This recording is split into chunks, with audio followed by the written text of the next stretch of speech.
The Tight Embrace of Winter by Monanniverse. Me. A quill twirled in the air, enveloped by a soft red glow. Christmas made it hard to focus on work. Between the warmth of the jumper and scarf wrapped around her body, to the gentle motions of the snowflakes outside her window, Amber found it hard to keep her mind centered on writing her paper. Every time her writing dulled, she would take a moment to gaze out into the white fields of winter. There was the twinkling of lights around the hems of each of the roofs of the buildings around her, tweaking between red and green, painting a soft hue over the white canvas that was mesmerizing, like a siren to a wayward sailor. Dazed by the trickling snowfall, Amber loved to single out a single snowflake in particular.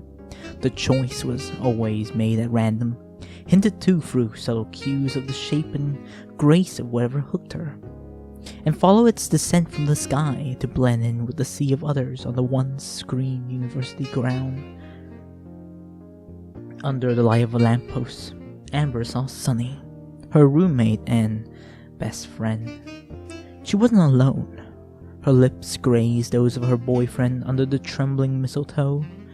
Her normally blazing marigold eyes were lost in a strawberry shade and closed lid as she leaned into the kiss. Knowing her personally, it wouldn't be haphazard to assume that she was the one who had started the exchange, but the way her boyfriend's hooves rested atop her shoulders suggested to Amber that there was more to this Christmas carol. The two separated, the glint of saliva shimmering in the pale light. There was still a longing in those eyes of theirs, and they nestled their heads together, gently nuzzling each other's furry coat. Eventually, they had to part. There was hesitation when she had to pull away from the warmth of her cold friend, but he quickly dispelled her fears when he wrapped his hoof around hers, and the pair started their trek to a night of good memories. Amber couldn't help but let a smile blossom across her features, only to have a pang of loneliness strike at her heart. A relationship has never beckoned to her, nor has she outright sought it. She stood on uneven terrain, a quagmire of mixed emotions that she neither wanted nor felt the urge to dig her way out of. The very thought of allowing someone to infiltrate that close to your being, of laying down your guard, filled her with unfathomable dread. She had brought the topic up with Sunny a while ago, laid out her heart on the table, and asked outright, what if he cheated? Amber regretted that question and quickly apologized for peeking her nose where it shouldn't go. Thankfully, Sunny didn't mind and shot back at her with a toothy grin. C'est la vie.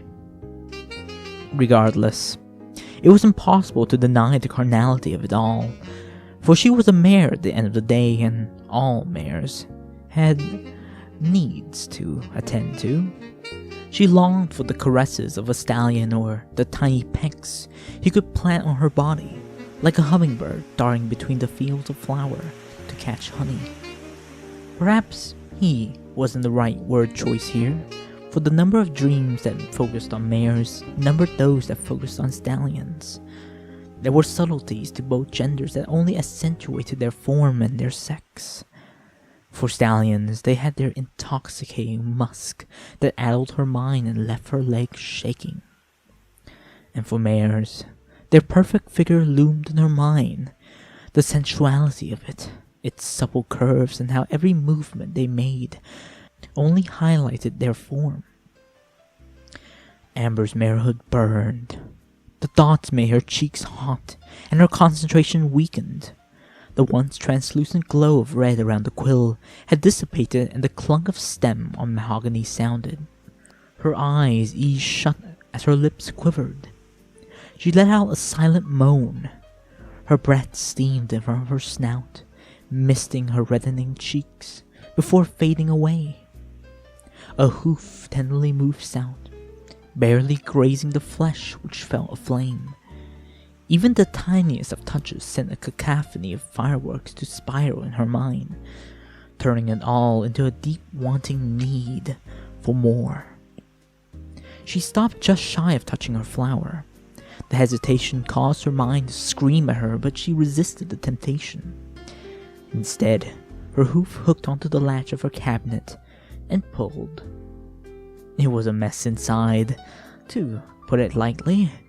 She honed whatever focus she could muster into a levitation spell and pulled out a roll of green ribbon. It had been one of the many items she had bought in her plight to make her room more festive, but had bought one too many. She trudged towards the bed, each step of the way a battle against the desire to just lie down, right then and there, and rub her clit. The chilling winds nipped at her flesh like wild dogs, in particular at her uncovered behind. The clash of warmth and cold made Amber bite her lips to stifle a lewd moan. She stained her mattress. The once clean cotton covers were soaked in her fluids as she rolled around. Amber purposefully attempted to twist her body in a way that would scrunch up her bedding, leading to tiny flicks across her folds.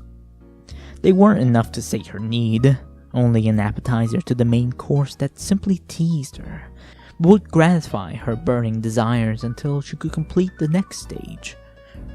Her magic unfurled the ribbon. It shimmered in the glow of the lamplight, reflecting her gaze back at herself. In it, what she saw wasn't a unicorn who wanted more than what was given to her, but instead, a simple being who longed for the touch of flesh. Among shaky breath, she wrapped the ribbon around her fetlocks before making a loop. She passed the ribbon around through the loop to make a self-tightening noose, a trick she had picked up from a Dear magazine subscription that would ruin her if anyone ever found out about it. Amber looped the remainder several times around her left hoof, then her right. By twisting her hoof around, she was able to bind them together reasonably well. Holding the stuff in her magic, she pulled tight a knot and wrapped it around her wrist several times until it felt secure. Being a mere novice in the field of self-bondage, as well as not being in her prime state to be able to focus on keeping up with how her bondage was coming along, she had done her knots with her hooves in front of her. It wasn't quite enough to fool her mind into the sense of helplessness that she very desperately sought right now. Stretching her hooves out, she managed to pull her hooves down. She wanted them behind her, but she had trouble squeezing past her hips. She wriggled on the bed, falling over onto her side. With some effort, she maneuvered her arm past her hips and brought her forehooves behind her back. A contented sigh passed her lips. Her forelegs were much simpler to do. Her horn lit up again and surrounded the roll of ribbon once more. It came loose from her previous binding to a satisfying snap. There was a reason she had chosen ribbon over the bundle of rope that she had snuck into her room under the guise of groceries. Above its festivities was the texture that felt smooth on her skin. It glided on top of each layer that she had wrapped around her limbs, the term soon to encompass all of her limbs, and contorted to every tug and pull without indenting itself into her flesh, something that she very much wished to avoid dealing with again. The endless pestering Sunny had barraged her with the morning after her first self-bondage session in the dorm was not a pleasant experience for her. Soon enough, she had secured both of her thighs to her hind legs. She tried to raise herself to a kneeling position, but she discovered that she couldn't straighten her body, and it doubled her over and forced her into a humiliating position. She squirmed again and felt the cord tighten around her wrists. It only left one final incriminating item to don, the magic inhibitor. Her final security boundary was about to be crossed. As a unicorn, she saw her magic as an extension of her being, of her identity, and to forcefully remove this unique trait of hers felt so demeaning and derogatory and base, made it all the more right. Her mind tingled as she prepared herself. She had seen pictures of other mares held captive with the very same tool that she now held in her magical hold, each of them with an expression of despair that gripped at her soul. She wanted to understand what they were experiencing. It just felt right. It had taken a while for her to muster up the courage and the bits to pay for the item, and even then, just walking into an adult toy store made Amber feel dirty, as if the light act would stain her being. She had taken along with her an encyclopedia and gingerly gestured to the item that she wanted to the store clerk, all the while trying to hide her scorching cheeks. She wasn't worried about being unable to unlatch the contraption once her playtime was over, as it was designed to turn itself off after a period set by the user. Now, she was at peace. If you were to walk into the room right now, you would see a poor mare whose ragged breathing and winking lips screamed out for the contact of a lover.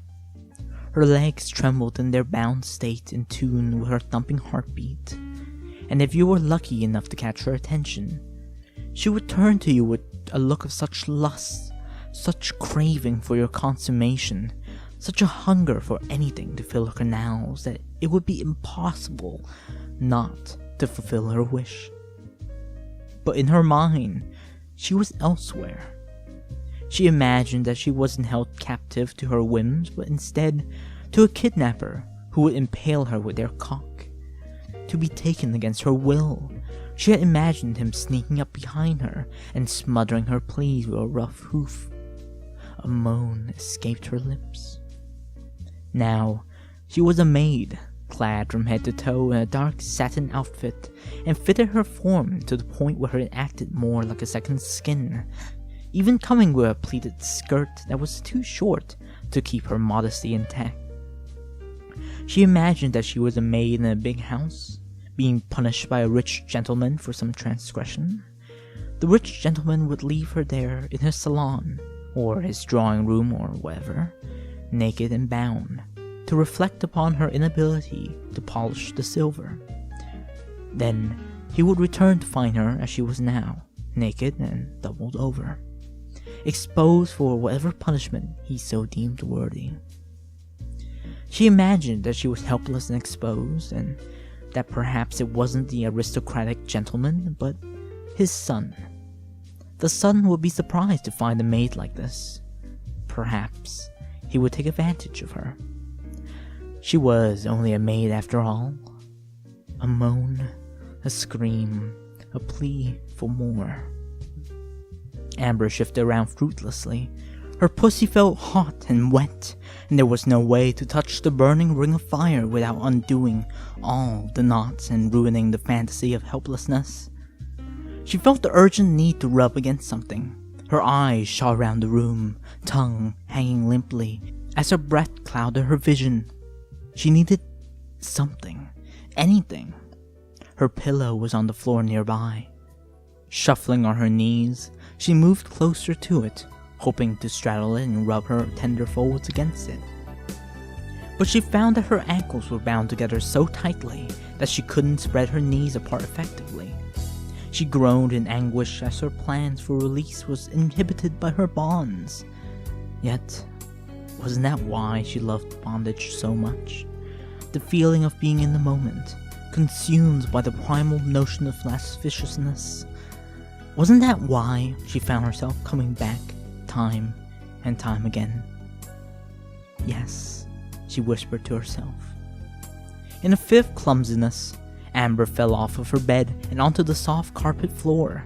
She found herself on her sides again, with the pillow clutched between her hind legs this time, and wiggled her legs until she could cross her ankles. The ribbons was much tighter around her ankles now. With her ankles crossed, she could flip over onto her stomach and flatten her crotch against the pillow. Face pressed against the carpet, hooves still tied behind her, she hunched her pussy ineffectively against the pillow, imagining that this was the only form of relief allowed by her captor. There was a knock on the door. She shot up, her heart raced. She stared at the door as if it was a beast that had found its prey. Sonny? It was a boy. There was more knocking. Oh God. Sonny? Amber? Anyone home? The question echoed in the empty dorm room. Amber sat there, still straddling the pillow, hardly able to breathe. She simply waited for him to leave, daring not to make a sound. It's alright. It's alright. The door's locked. If you stay quiet and don't move, he would think no one's home and leave. Her thoughts desperately tried to rationalize her pounding chest. Her throat tightened. The sound of a key turning the lock rang in her ear. Almost at once, the door swung open. A blade of light seared through the orange glow of her room, directly spearing the mare with her hooves bound. A flush filled her face as she immediately struggled to her bindings in an attempt to salvage whatever scrap of dignity she had left, but the ribbons only dug in tighter. Panicking, she managed to lift herself off of the pillow, but only succeeded in falling over again with a thump. She gave up on getting free of her bindings and settled down. Her eyes rose up to face the intruder, to try and convince him not to reveal her darkest secrets to the whole school. Amber, are you okay? He had cried out upon getting over the shock of seeing her bound like this. It was Anon, the human studying at the university. Yeah! Her voice was shrill and she expediently corrected herself in a softer tone. Fine. I'm fine. I'm okay. Thanks. He hesitated in the doorway. Amber could still hear voices in the hall, coming closer. God, I told you I'm okay. This is my room. How did you unlock the door? I just needed to borrow a book. I thought you were out. Sonny gave me the key. Well, we'll come back later, okay? She dared not meet his gaze anymore, instead resolving to glare at the ground, praying for it to open up and swallow her right then and there. Anon didn't say a word after that, and the voices in the hall faded into distant mumbling. He wasn't gone. His eyes only stared at the stains on the edge of the pillow, damp with her essence. The room stank of sex and it was obvious what she had been doing. Do you need some help? Look, Anon, this is super embarrassing, but I'm really okay. Amber still dared not to meet his gaze with her own, too embarrassed by the whole situation. Okay, it's just, are you alone here? Is someone coming to untie you? Is Sonny... No! Look! I tied myself up. I was fooling around, okay? I can get out. I was just bored. You know? She lied to him, instinctively biting her lips. She turned back around to him. He's being so bloody persistent. Her mind raced to find a way to minimize the damage, concluding that it would be best if she were to confront him directly and asking him politely to leave. Her eyes shrunk to pinpricks upon noticing where his gaze led. Yeah, that's cool. Instead of leaving, Anon took a few steps inside the room and closed the door behind him. There was an awkward pause as neither of them knew what to say. Amber had never been so embarrassed in her life. She tried to think of some way to explain why she was tied up naked on the floor, wrestling with her pillow in order to get off. Why did it have to be Anon? He was sort of cute and he was going to think she was the biggest weirdo ever. Now that you got a good look, you can go, okay? Look, Amber, I'll leave you if you want me to, but those knots look pretty tight. Are you sure you can get out? The question had struck her by surprise, and she cocked her eyebrow. Of course! See? Amber wiggled and strained, but the ribbon was stronger than it looked. It held firm and continued to bind her hooves in place, arching her back and pushing out her chest. It had worked itself into knots that she couldn't easily pull out. How had it gone so tight? She realized that she would have to pull her arms back under her legs and pick at the knots with her teeth if he wasn't going to give her the luxury of waiting for the magic inhibitor to wear off. It might take a while. It dawned on her. She was living out her fantasy. Here she was, tied up and helpless. For real, not just pretend. Now that the moment of surprise was past, there was warmth that spread through her pussy as she realized what she must look like to Anon. She had succeeded in getting her crotch up off of the pillow, but now she was in an equally lewd position, lying on her side, knees bent. She was forced to arch her back and push out her chest, at the same time that her ass was also on display, bisected by the green ribbon, gift wrapped. How fitting for the festive holiday. She wriggled again, testing the knots but only pulling them tighter. She knew that the first step in freeing herself was pulling her hooves back in front, but she didn't do it. It would be awkward and ungraceful, and she discovered that with Anon in the room, she preferred to be prettily tied up than awkwardly flailing around. She wanted to be the damsel in distress. Amber wriggled and strained, aware of Anon's eyes on her. She considered raising herself to a kneeling position, but thought better of it when she realized that she would have to stick her bare bottom straight up in the air to do so. She gritted her teeth and stared daggers at the man standing over her, his hawk-like eyes watching her every movement. Amber bit the bullet. Fine, I'll admit it. I'm a little bit stuck, she said. Just cut me loose, alright? Without so much as a peep, Anon knelt down behind her and set to work on the knots. He was taking an extremely long time with the knots, so much so that Amber wondered if he was going slowly on purpose. Don't you have a knife or something? No, don't you? Kind of risky tying yourself up without an escape plan, isn't it? He dug his fingers into one of the hooks of the knot, unknowingly grazing a sensitive spot on Amber's legs, causing her to squirm in his hold and causing him to lose all of his progress. Hey! Stop! You're making it worse. Just kill me now, God. I can't help it, she mumbled, mainly to herself more than to the man behind her. Do you do this often? Tying yourself up? I just wanted to see what it felt like, Amber replied. So, what does it feel like? Her voice hitched in her throat. It was everything she had envisioned. The sense of control he had over her was intoxicating. Her senses felt alive, as if they had just been born. Everything felt fresh. The air in the room smelled differently. She could pick up his scent where there once was none. She could feel his hot breath just behind her left ear, like the waves of the ocean crashing against her shores. Every touch he made upon her supple flesh felt heavenly, as if she was being groomed. Electricity shot down her spine to her nethers when one of his fingers had trailed across her back. She let a petite whine escape her lips before catching it halfway out of her mouth. What had she done? She prayed that he hadn't noticed that depraved act. She prayed that he would continue to unbind her and free her from this self-imposed hell. But she knew, from the way that he had stopped working. Sorry, I didn't. His lips met hers. He had held her chin with 2 fingers and leaned in to capture her in his will.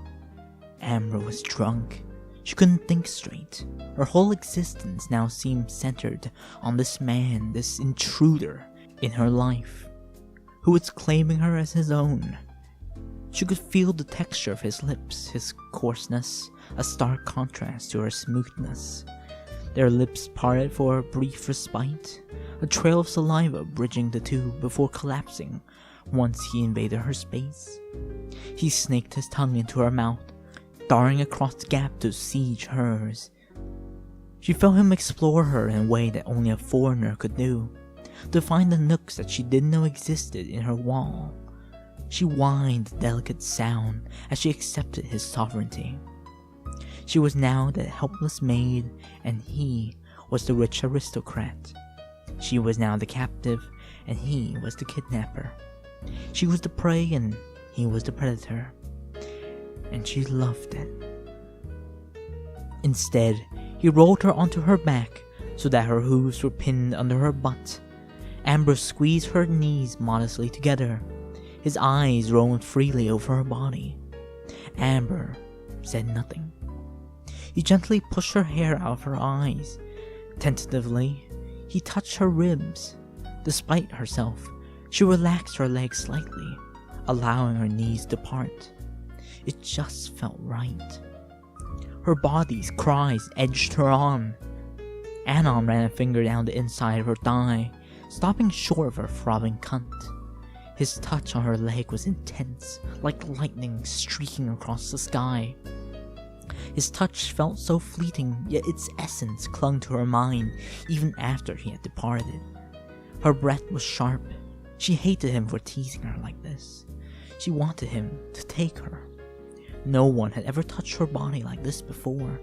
To use her body and treat it like an object and treat her not as a person, but as a toy.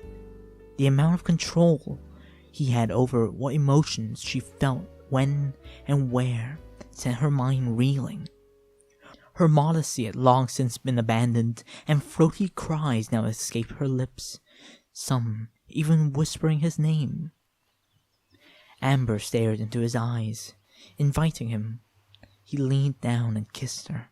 It was a quick kiss, again, a tease rather than a fulfillment. They kissed like that for some time.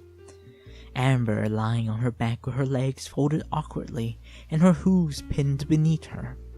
She whined and begged him to stop these short dabs, to be replaced by long embraces of their feelings. She was totally naked. How and when mattered not to her, for in her mind there needed not an answer. She was glad to have her body so exposed to him. They kissed and kissed, tenderly at first, then with increasing passion. Amber couldn't reach out and touch him as much as she wanted to due to her bindings, so she concentrated all of her attention into her mouth to please her master. She wanted more. She needed more. She relaxed her legs, allowing her knees to splay wildly, her spread open pussy exposed to the air.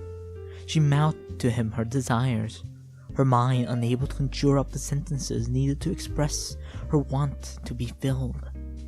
Against it all, Anon stroked her belly, and Amber shuddered. Lightly, he caressed the inside of her thighs, but never going so far as to touch her flower. Please, I need you, please, just stop teasing me and just fuck me already, Anon. Please. She choked out between her cries. That seemed to convince him. With one finger he traced the outline of her labia. Her cunt was slippery and wet. Her head swam with confusion. She didn't know whether she wanted him to touch her there or not. His finger continued its slow journey up her slit. It brushed against her clit, as if by accident. Her cunt throbbed mightily. That one small touch on her clit magnified out of all proportion, since her hooves were trapped under her ass, which had the effect of brazenly pushing her pelvis up off of the floor. All she could do to guide him along was to plant suggestions through her actions. Yes, like that, Anon. Amber gratefully spread her thighs wider as Anon traced her inner lips and the little hood that covered her clit. He didn't rub her steadily like he was trying to make her come. He seemed content with exploring her pussy at his own pace. Finally, he took her clit between his thumb and forefinger and pinched it gently. Crying out immodestly, she arched her back and lost herself in the pleasure of his finger on her clit. With all her limbs useless, she felt as if her entire being was being concentrated into her cunt. She shuddered as his finger moved through her slippery pussy and then returned to her clit, touching it with slow, deliberate motions. Please, please don't stop. With all inhibition gone, Amber gave herself up to this boy whom she barely knew. She cried out as waves of pleasure racked her body. Her mind became a void without thought. Her body tensed and she strained against her bondage. The ribbon bit cruelly into her fetlocks and ankles as she strained against her bonds, but she didn't care. She loved the feeling. A symphony of emotions racked her tender frame as electricity coursed through her body. Fire seared her lips and her mare juices sprayed out on the carpet as if to extinguish that carnality. Her orgasm sent her spiraling through a high that soared above any measurable league. When it was over, Amber lay on the floor beneath him, limp and spent, but still tightly bound in her brazen position. For a moment, she thought he was going to fuck her. She wanted him to fuck her. The words were on her lips, almost spoken, but that was when he pulled out a small pocket knife out of his pocket and knelt down. Amber shuddered to see the blade in the vicinity of her unprotected vagina. She balled up, trying to shield her body from his weapon. Instead, Anon touched her hooves, cupping them in his hands. "Your hooves are cold. Come on." He saw that the ribbon around her wrists, freeing her limbs from its festive bondage. Amber sat up. She felt suddenly modest, and she attempted to cover herself using her hooves, eyes dashing away from his to stare at a nondescript item on the floor. Face flushed cherry for the final time of the night. Anon pulled off the bedsheet and draped it around her, which she took kindly, pulling it around her body to hide the depraved act she had just committed. He knelt on the floor in front of her. He took her hoof in his and examined the marks where the cord had cut into them.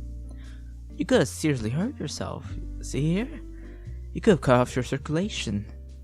Amber turned to see where he was pointing to. A deep mark bled her fur a dark purple color, but that wasn't what held her attention. The way he held her hoof with such tenderness and kindness and care did. She could feel his pulse through his palm, and she couldn't help but to count along to the strong thumps. "You alright there? Huh?" She came back to reality, to stare into his eyes properly for the first time since he had stumbled into her dorm. She was lost in it. The dark tones had caught her gaze, and she pondered what thoughts lay behind them. There was strength behind those eyes of his, yet she also found from the glints more than that. She found something above simple lust. Her hoof rubbed the back of her head. Please don't tell anyone about this, okay?" Her voice hung for a moment. "Look, I barely know you, Anon, but you were really sweet tonight. I'll like to see you again, if you want to, as well. I mean, you could have taken advantage of me, but you didn't. I don't know what I felt tonight. I don't know what I was thinking. Maybe I made a mistake. Maybe..." He brought her into an embrace. "Take all the time you need." And with that, he gently kissed her once on the cheek, chastely, and left with a book in his hand.